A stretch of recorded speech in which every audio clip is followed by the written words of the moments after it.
بأراوند ذا وورلد رح نحكي عن بلد منه غريب أبداً على اللبنانيين، بلد مقصود كتير وبيشبه الطبيعة اللبنانية. عم بحكي عن اليونان، وبيسرني أنه استقبل السفير اليوناني بلبنان فرانسيسكوس فيروس. بونجور. والقنصل اليوناني بلبنان Yason Kasselakis. Bienvenue au Liban. Ça fait que 6 mois et 2-3 mois que vous êtes au Liban. J'espère que vous n'avez pas trouvé trop de différences. On est toujours dans la Méditerranée. On est toujours dans la Méditerranée. J'ajouterais que nous avons une mentalité, les deux peuples, qui se ressemblent beaucoup. Et donc, c'est agréable d'être au Liban. Les gens sont accueillants. Et la vie sociale est très agréable également. Ils sont actifs quand même, les Libanais. Ils sont très actifs. Mais côté coopération entre les deux pays, quels sont les plans que vous suivez? Quels sont les plans que tous les ambassadeurs essayent de maintenir un peu en tant que coopération, que ce soit touristique, économique ou autre? Je dirais qu'au niveau bilatéral, les relations avec la Grèce se trouvent déjà dans un niveau satisfaisant. Et les relations commerciales sont actives. Il y a un mouvement touristique dans les deux sens déjà important. Et les relations économiques ont une très belle tradition, mais il y a encore beaucoup à faire. Comme?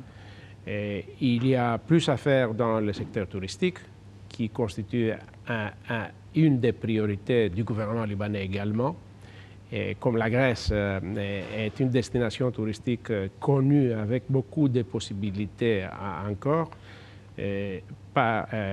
forcément le tourisme est un des secteurs où on peut faire davantage.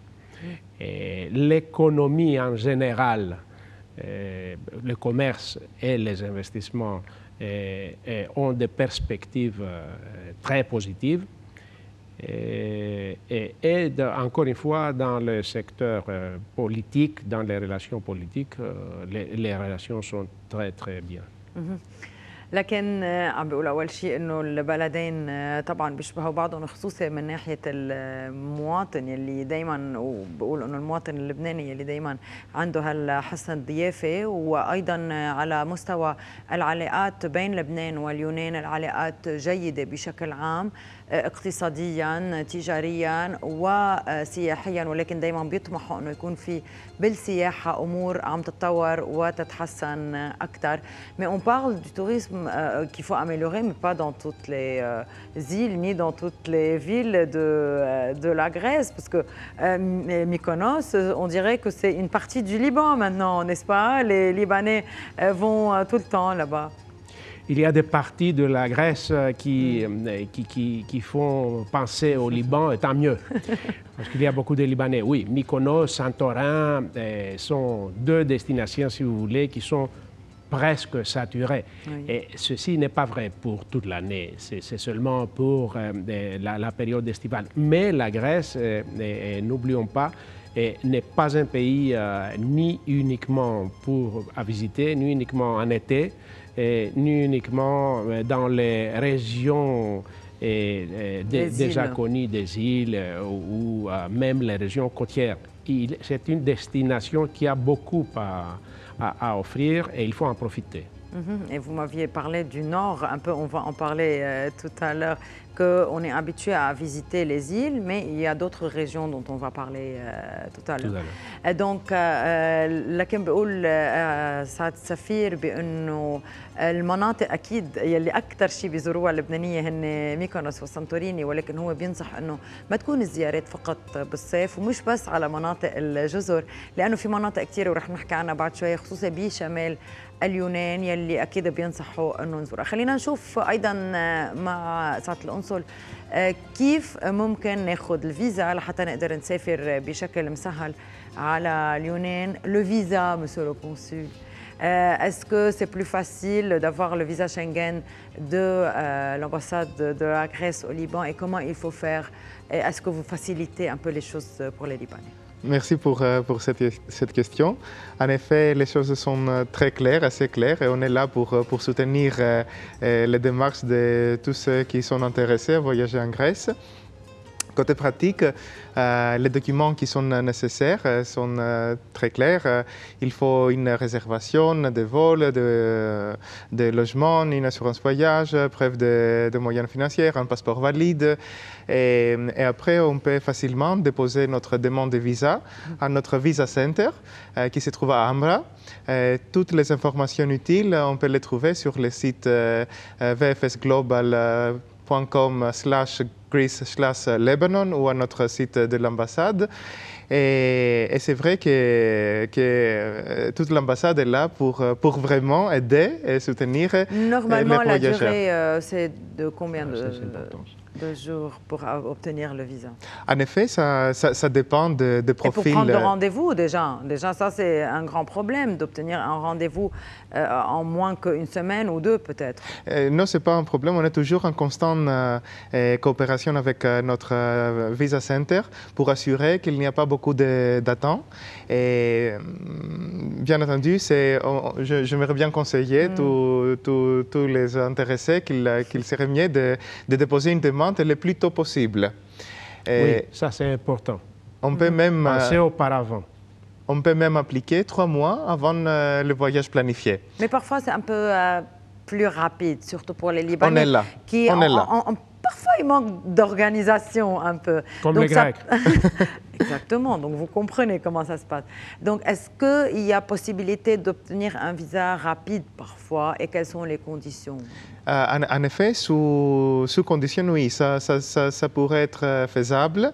Et comme j'ai déjà dit, on est là pour soutenir les rêves de voyage de nos chers amis libanais.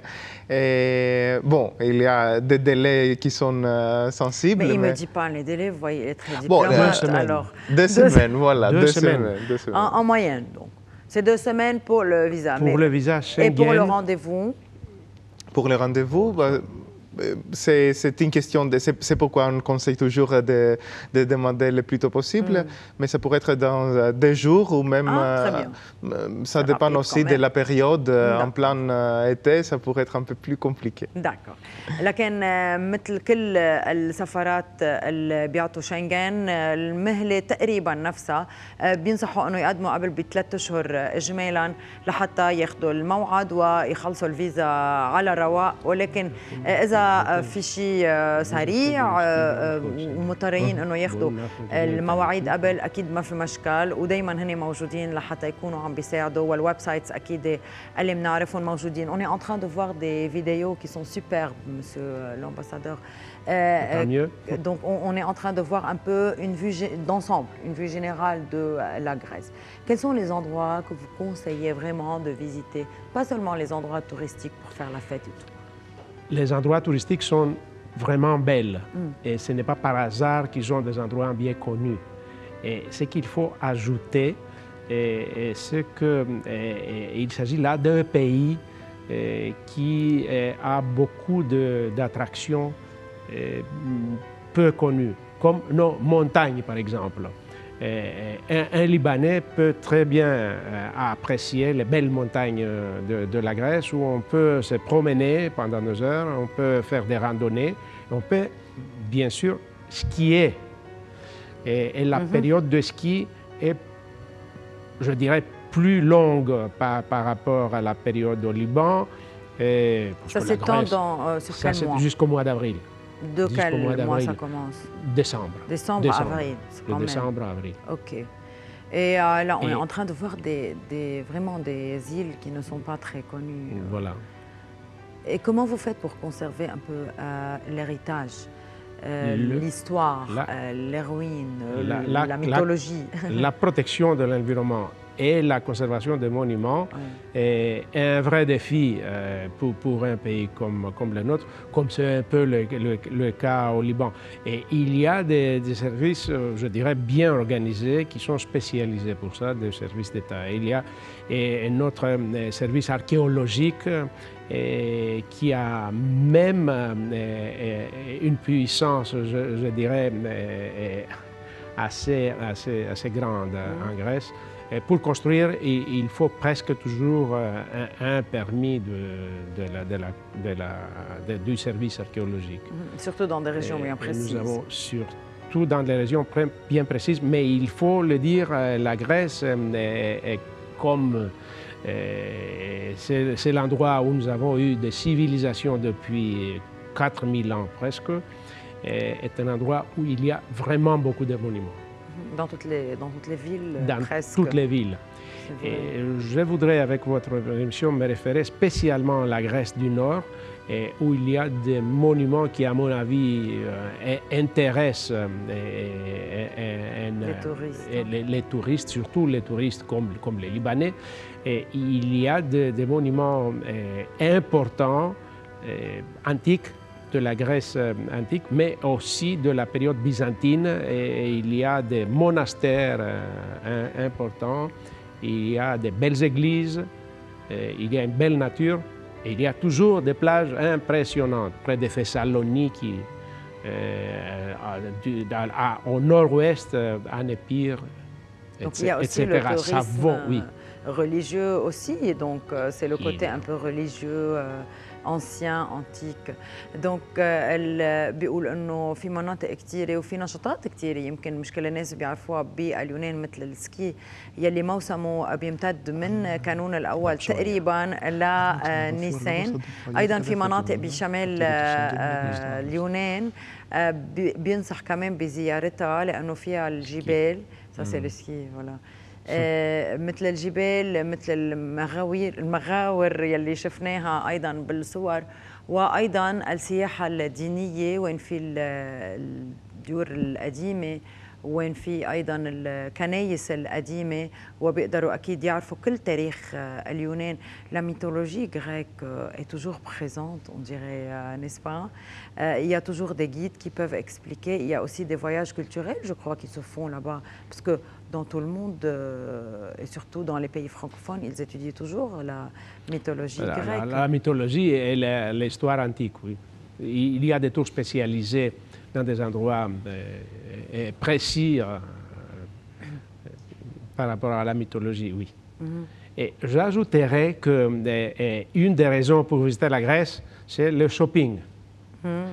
Et je me réfère pas... Et le night shopping dans les îles. On était en train de... Oui. Je ne me réfère pas uniquement à des produits typiquement grecs, oui, mais aussi à tous les produits européens qu'on peut acheter sans taxe. Et grâce à l'Union européenne, au système de l'Union européenne, et aussi la taxe de la valeur ajoutée, la TVA, est remboursée à la sortie du pays. لكن الشوبينج أيضا هو سبب لحتى نقدر نزور اليونان، مش بس البرودكتس اليونانيين ولكن أيضا لكل شيء أوروبي موجود هناك، وأكيد خدمة التاكس فري يلي موجودة بكل المطارات بتساعد لحتى يكون السعر منخفض أكثر. Parlons un peu des plats grecs, monsieur le consul.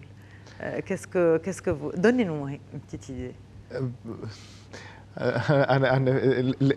La gastronomie, donc. C'est pas votre préféré. C'est notre... Ah. J'adore. Donc, voilà. C'est toujours... Conseillez-nous un peu. Oui. En effet, la gastronomie grecque est une gastronomie de base méditerranéenne. Ça veut dire qu'il y a toutes les influences de l'Orient, de l'Occident, de la Méditerranée, tous les goûts qu'on est aussi habitués ici au Liban. Et les deux cuisines sont très proches, mais à la fois, il y a aussi des différences. Et on peut trouver, par exemple, des variations des feuilles de vigne, comme on les appelle dolmadaka. Mais ce que je propose aux voyageurs, c'est d'essayer de déguster la cuisine locale, puisque chaque région, comme ici au Liban, j'avais déjà l'occasion de déguster plusieurs choses. Et chaque région a, a des plats différents, des plats particuliers. Aux montagnes, la cuisine est un peu plus montagnarde. Aux îles, on peut plus facilement profiter de la poisson, d'une cuisine, oui, voilà.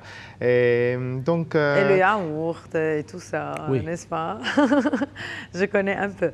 لكن بيقول إنه بينصح إنه دايما يجربوا السواح المطبخ اليوناني المحلي لأنه بكل منطقة حتى في اختلافات ولكن بشكل عام الأكل اليوناني بيشبه كثير الأكل اللبناني من ناحية المكونات والانجريدينتس اللي يستخدموا يلي بنعرفهم نحن كثير منيح كل بلدان البحر المتوسط.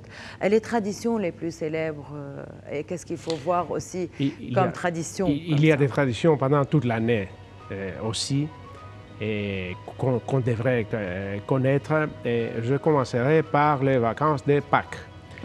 Il y a des processions très pittoresques. Et de très belles coutumes. Et aussi en été. Et la danse, le zorban. Et là, okay. Oui, bien sûr. Monsieur l'ambassadeur, je suis désolée, mais on va devoir arrêter notre interview et aller à une pause break.